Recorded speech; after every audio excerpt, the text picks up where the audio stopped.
Hello student, I am your educator Pooja from ILC. Today we are going to cover a couples of topics from sociology. And the topics are first is definition of caste and second one is characteristics of caste. So let's start with definition of caste. The English word caste is derived from the Spanish word casta which means breed, race, complex of hereditary qualities.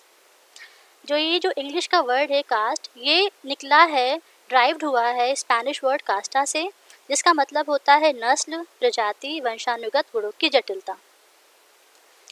According to mister C.H. Cooley when a class is somewhat strictly hereditary we may call it caste. Cooley कहते हैं कि जब एक वर्ग लगभग कठोर रूप से वंशानुगत होता है हम इसे एक जाति कह सकते हैं. According to Mr. Madan and Majumdar, a caste is a close group. Madan और मजूमदार इसको परिभाषित करते हुए कहते हैं जो कास्ट है क्या है एक बंद समूह है. Max weber and G.S. Ghurye, a caste is community. इनका ये मानना है ये कास्ट को एक समुदाय के रूप में परिभाषित करते हैं. हर्बर्ट हुप रिस्ले के according caste is collection of families और ग्रुप ऑफ फैमिलीज.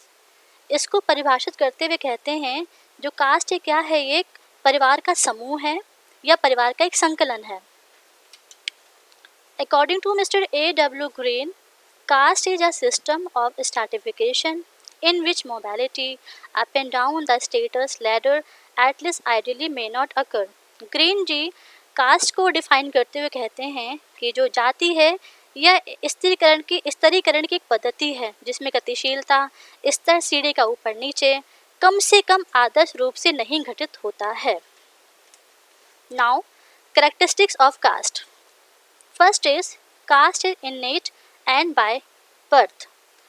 इसका मतलब ये है जो कास्ट की जो पहली विशेषता है वो ये है कि जो जाति होती है जन्म सिद्ध होती है और जन्म से होती है. मतलब ये है कि आप जिस जाति में जन्म लेते हैं आप उसी के सदस्य कहलाए जाते हैं. आप जिस जाति के सदस्य होंगे आप चाहे हिंदू धर्म से हों चाहे मुस्लिम धर्म से हो हैं लेकिन जिस जाति में आप जन्म लेते हैं आपकी सदस्यता उसी जन्म से मानी जाती है. आप उसी जाति के सदस्य कहे जाते हैं. Next is caste is rigid and immovable. इसका मतलब ये है जो कास्ट होती है जो जाति होती है क्या है कठोर और अचल है. यानी कि आप अपनी जाति में ही रह सकते हैं. आप जाति प्रथा क्या होती है पूर्णतः कठोर होती है. यदि आप चाहें कि आप आगे जाके या अपने अकॉर्डिंग किसी भी जाति को किसी भी कास्ट को अडॉप्ट कर ले तो आप ऐसा नहीं कर सकते हैं. जाति क्या है कि आप जिस जाति में हैं आप उसी जाति के सदस्य माने जाएंगे. आप इससे अलग आप अपनी कोई भी पहचान नहीं बना सकते हैं. आपकी जो पहचान होती है वो आपकी जाति के अकॉर्डिंग होती है. इसलिए हम कह सकते हैं कि जाति क्या होती है कठोर और अचल होती है. आप अपनी जाति को परिवर्तित नहीं कर सकते हैं. Next one is caste hierarchical social structure. इसका मतलब ये है कि जाति एक वर्गीकृत सामाजिक संरचना है. ये कह सकते हैं कि जो हिंदू समाज में क्या होता है कि एक वर्गीकृत संरचना बनाई जाती है या वर्गीकृत संरचना है जिसके अंतर्गत 4 वर्ग आते हैं. पहला होता है ब्राह्मण, then Kshatriya, then Vysya and last में शूद्र आता है. तो जिस प्रकार से हम कह सकते हैं कि जो हायरार्किकल सोशल स्ट्रक्चर होता है ये जाति को क्या होता है एक वर्गों में 4 वर्गों में आधारित कर देता है 4 वर्गों में बांट देता है. Next one is caste is endogamous. जाति क्या होती है जाति एक संगोत्र विवाही है. यानी कि एंडोगैमस का मतलब होता है कि संगोत्र यानी कि आप जिस जाति के हैं आप जिस जाति में जन्म लिए हैं उसी जाति में आप विवाह कर सकते हैं. कहने का मतलब ये है कि हिंदू समाज अपने सदस्यों को अपनी जाति के अंदर या उपवर्ग के अंदर ही विवाह करने की आज्ञा देता है. अंतर जाति विवाह क्या होता है उस पर प्रतिबंध होता है. यानी कि अगर आप किसी पर्टिकुलर जाति के सदस्य हैं तो आप उसी जाति के अंदर ही विवाह आप कर सकते हैं. Occupation of caste are fixed. अब ये भी कास्ट की विशेषता है. इसमें क्या होता है कि जो जाति के व्यवसाय होते निर्धारित होते हैं. प्रत्येक जाति जो होती है वो किसी भी व्यवसाय को अपना मानती है. जैसे कि अगर हम एग्जांपल दे के आपको समझाते हैं तो आप इस तरीके से समझिए कि अगर कोई ब्राह्मण है तो पहले उसका काम क्या होता था कि वो पुजारी का काम करता था, पूजा पाठ करता था, धार्मिक अनुष्ठान करवाता था. और क्षत्रिय का काम क्या होता था वो देश की रक्षा करता था, एक सैनिक के रूप में काम करता था. और जो वैश्य होता था एक व्यापारी के रूप में काम करता था. और अंत में क्या आता है, शूद्र आता है, जो इन तीनों वर्गों की या तीनों वर्णों की क्या करता है, सेवा करता था। तो इस प्रकार से जो जाति में क्या होती है, जो इनका व्यवसाय होता है वो क्या होती है, फिक्स्ड होती है। लेकिन अब समय के साथ साथ इसमें परिवर्तन हो गया है। अब ऐसा कुछ भी नहीं है, आप अपने अकॉर्डिंग, आप किसी भी जाति को हो, आप अपनी इच्छा से अपना व्यवसाय आप चुन सकते हो। Next one, there are restricted laws concerning food and drink. अब ये भी एक विशेषता है जिसमें बताया गया है कि भोजन और पेय के संबंध में भी कुछ प्रतिबंधित कानून होते थे। जैसे कि कहा जाता था कि हिंदू समाज में कुछ ऐसी जातियां होती हैं जिनको नॉनवेज खाने से रोका जाता है, यानी कि जो जातियां नॉनवेज नहीं खा सकती, मांसाहारी नहीं खा सकती हैं, जैसे कि ब्राह्मण। अब एक कहा गया है हिंदू समाज में कि एक ब्राह्मण को मांसाहारी खाना नहीं खाना चाहिए। क्यों? इसके पीछे भी रीज़न क्या है कि हम ये सोचते हैं ना कि जो ब्राह्मण होते हैं वो एक तरीके से पुजारी होते हैं और धार्मिक अनुष्ठान करवाते हैं, तो उनको इस तरीके से भोजन नहीं करना चाहिए। लेकिन जो वैश्य होते हैं और जो क्षत्रिय होते हैं वो ऐसा भोजन खा सकते हैं, अपनी दैनिक जीवन में इन भोजन को अपने लाइफ में वो अपना सकते हैं, खा पी सकते हैं। लेकिन जो शूद्रों के लिए होता है वो उसके लिए कोई बाध्य नहीं होते, उनमें कोई प्रतिबंध नहीं होता है, वो इस भोजन को खा भी सकते हैं और नहीं भी खा सकते, उनमें कोई भी प्रतिबंध नहीं होता है। Next one is, every caste are create its panchayat to resolve the disputes, crimes and evil. अब इसका ये मतलब है कि जो प्रत्येक जाति होती है वो क्या करती है, अपने विवादों को लिए, अपने अपराधों को और बुराइयों को निपटाने के लिए, निस्तारण करने के लिए क्या करती है, अपनी एक खुद की एक पंचायत बनाती है। और हम ये मान सकते हैं कि ये जो पंचायत होती है ये एक पावरफुल इंस्टीट्यूशन के रूप में काम करती है, ठीक है। और डिपेंड करता है कि जो क्राइम का नेचर कैसा है।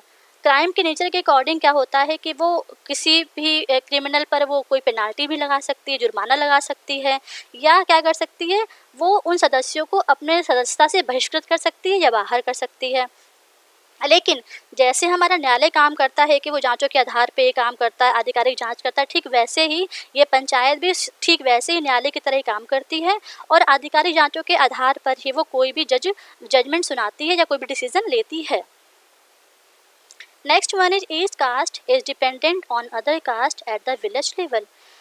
अब इसका ये मतलब है कि ग्राम स्तर पर प्रत्येक जाति क्या होती है, वो अन्य जातियों पर निर्भर करती हैं, यानी कि जो जातियाँ होती हैं वो एक दूसरे पर डिपेंड करती हैं। लेकिन आप ये मान के चलो कि ये ऐसा निर्भर नहीं करती कि जब उनका कोई काम हो तभी वो एक दूसरे से अपने काम के लिए एक दूसरे पर निर्भर करती हूँ, ऐसा नहीं होता है। वो हर तरीके से उनकी जो निर्भरता होती है वो हर तरीके की होती है, जैसे वो आर्थिक भी हो सकती है, सामाजिक भी हो सकती है, धार्मिक भी हो सकती है और सांस्कृतिक भी हो सकती है। तो हम कह सकते हैं कि उनकी निर्भरता क्या होती है, आर्थिक भी होती है, सामाजिक भी होती है, धार्मिक भी होती है और सांस्कृतिक भी होती है। Next one is, each caste has its own culture that is autonomous to some extent. अब ये बताया गया है इसमें जो प्रत्येक जाति होती है उसका क्या होता है, उसकी अपनी संस्कृति होती है, वो अपनी संस्कृति रखती है। जैसे कि उच्च जातियाँ होती हैं, हम कह सकते हैं कि प्राचीन काल में क्या होता था, जो उच्च जातियाँ होती थी अच्छे कपड़े पहनती थी, अच्छा खाना खाती थी और अच्छा रहन सहन उनका था। लेकिन जो लो कास्ट थे, जो निम्न जातियाँ थीं, उनके पास ये सब चीज़ें उपलब्ध नहीं होती थी। तो हम कह सकते हैं उनका अपना कल्चर है कि उनका कल्चर थोड़ा हाई बन जाता है, उनका कल्चर थोड़ा सा लो बन जाता है। तो यही एक कल्चर है जो अलग जाति का अपने अपने अनुसार वो अपना कल्चर उनका हो जाता है या बन जाता है, और हर जाति अपनी संस्कृति रखती है। There are separate rituals, privileges and disabilities to different caste. अब क्या इसमें बताया गया है कि हर जातियों के लिए, विभिन्न जातियों के लिए क्या होता है, अलग अलग धार्मिक संस्कार होते हैं, कुछ विशेषाधिकार होते हैं, कुछ योग्यताएं होती हैं। जैसे कि फॉर एग्जांपल क्या था कि अगर हम प्राचीन समय की बात करें तो हमने सुना भी है और देखा भी है कि क्या है कि जो पहले के लोग थे, जैसे बड़ी कास्ट के जो लोग थे, उनका मंदिर में जाना माना जाता था। वो मंदिर में जाने का अधिकार रखते थे, वो धार्मिक अनुष्ठान करने का अधिकार रखते थे, वो शिक्षा का अधिकार रखते थे। लेकिन जो निम्न जातियाँ थीं उनको इन सब अधिकारों से वंचित किया गया था। तो इस प्रकार से क्या है कि हर जातियों के लिए कुछ पृथक संस्कार बने थे और कुछ उनको अधिकार दिए गए थे जिसके जिसके आधार पर वो अपना कार्य करती थीं।